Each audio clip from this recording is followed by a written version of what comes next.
Hi, remember I promised us the butterfly yoga exercise. So now is the time for it. So to start, you sit upright with your legs stretched out. Then the next thing would be to begin to fold your legs.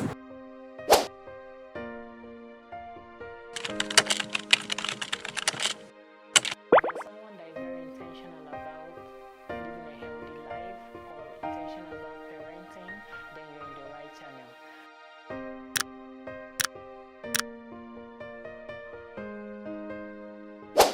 From the age of 60 years, 7 out of every 10 men are likely to have enlarged prostate.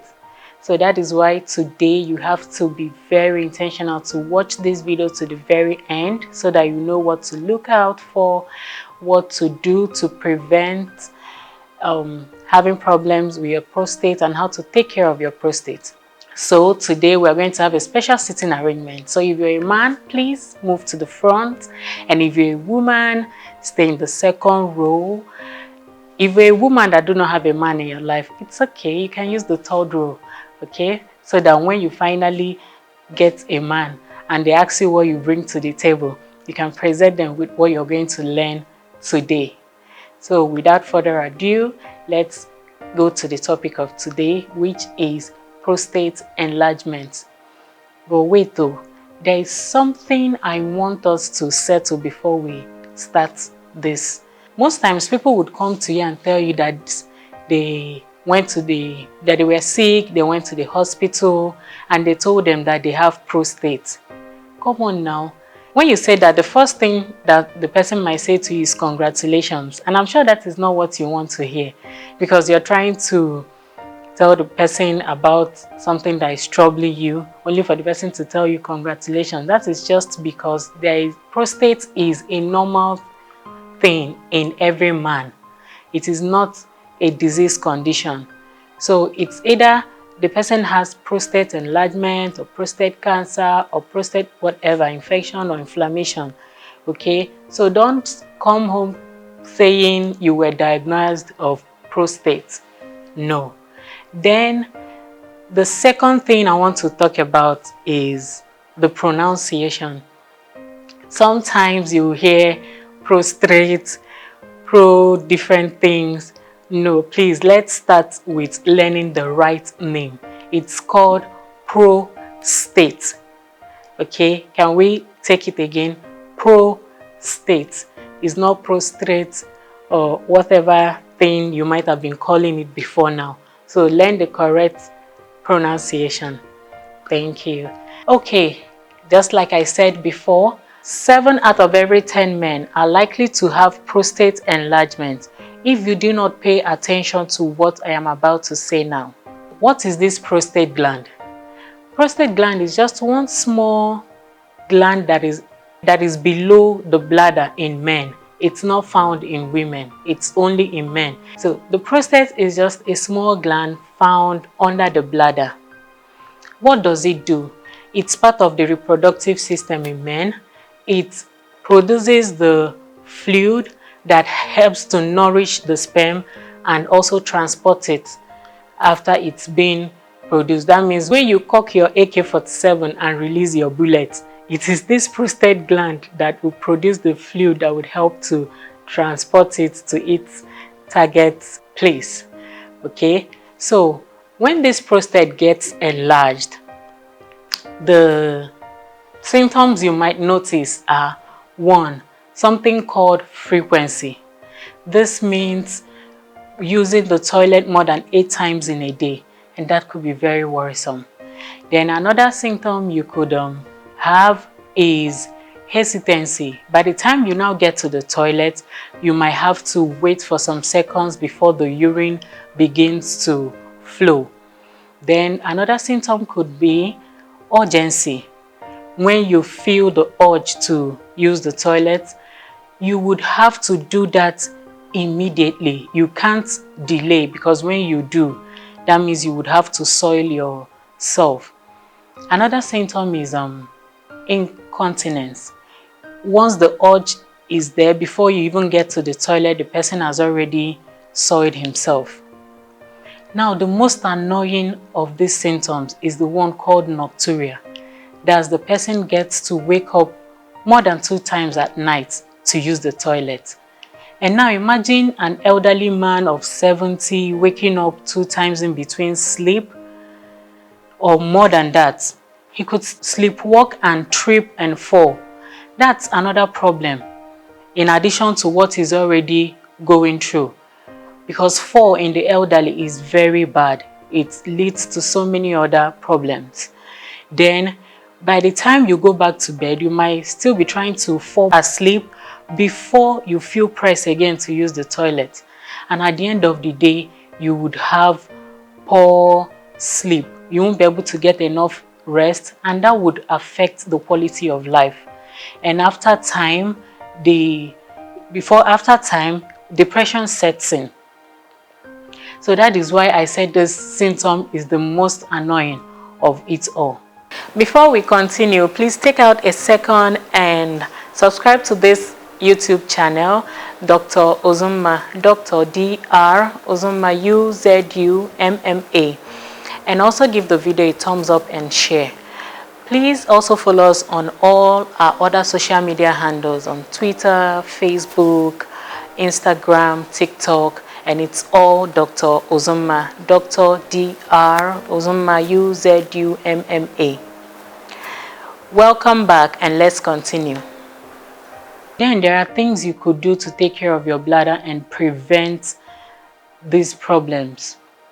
You have to be intentional about your weight, maintain a healthy weight. Make sure your body mass index is between 18.5 to 24.9. Don't worry, in our next video, I'll teach us how to calculate this body mass index. The next thing you will do to prevent prostate enlargement would be staying active.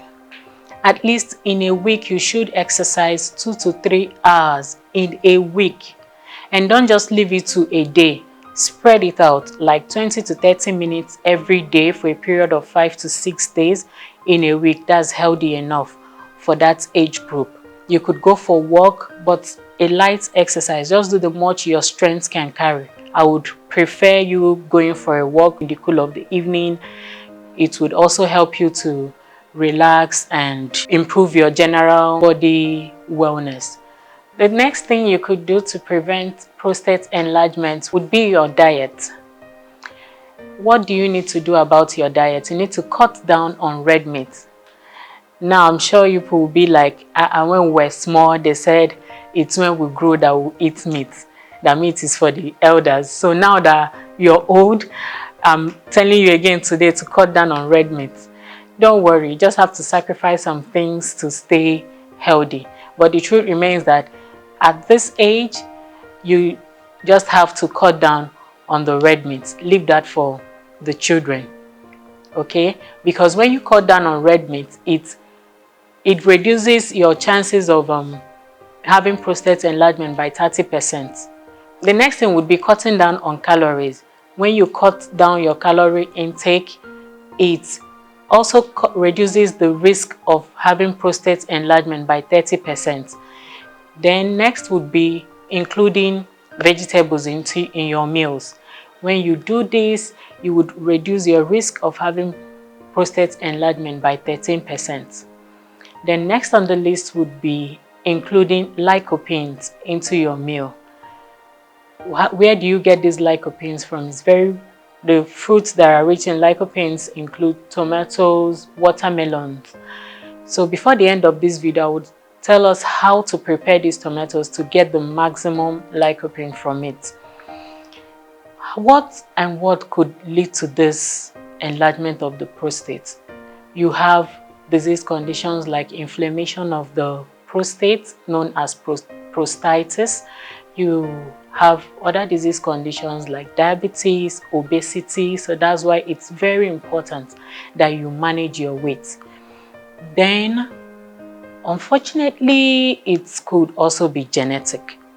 Okay, once someone in the family has already had prostate enlargement, the younger generations are likely to also have it. And this time, they are even likely to have it earlier than the previous generation. There are treatment plans for prostate enlargement, which includes the use of medical drugs, but we would leave that aside for the doctors when you go to the hospital. Then there are also supplements and things you could do to help you to improve the symptoms, which would include avoid anything that would irritate the bladder. So you have to cut down on alcohol consumption, smoking, caffeine intake, and just like we said before, be mindful about your weight. Then you have to stay away from self-medication and reduce the use of over-the-counter drugs like antihistamines. Those drugs that you could buy just for allergy, like running nose, sneezing. So make sure that you do not use them without the doctor's prescription. Or don't say, okay, it was given to me before, so I could always go to the counter, buy it again and use. No, because these antihistamines, they have a side effect of prostate enlargement. So you have to be very careful with them. And another thing you would do is learn the butterfly yoga exercise. It's very, very necessary. I'm going to show us an example of what a butterfly yoga exercise is. It's very good for the prostate. Watch and learn and also practice it. At least once a day is okay. Do all these and work hand in hand with your doctor, and you would have great results in the management of your prostate enlargement. That's if you have one already, but if you do not, then it would help you to prevent it. Thank you.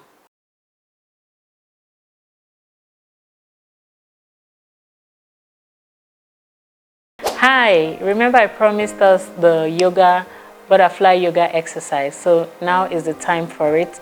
So to start, you sit upright with your legs stretched out. Then the next thing would be to begin to fold your legs. Fold them and bring them close to your perineum as much as you can. Then hold your feet with your hands, still sitting upright. Then the third step will be to begin to flap your legs. Flap, flap, flap. Not just like the beautiful butterfly. You flap, flap, flap, flap. So that is it. Can we take that again? So for a start, you sit down, you sit upright with your legs stretched out. Then the second step would be bend, bend. Bring them close to your perineum as much as you can. Then use your hands to support your feet. Then the third step would be to flap, flap. So that is all the butterfly yoga exercise is all about.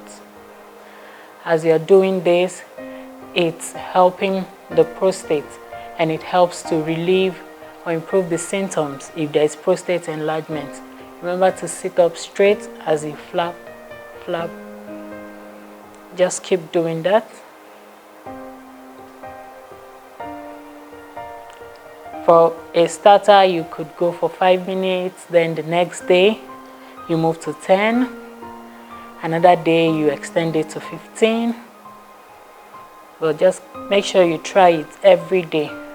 As you keep doing it, you'll find out that you keep getting better with going closer and closer and closer. At some point, your legs will be able to get down. But just keep doing it. You will improve by the day. So that's it. Thank you.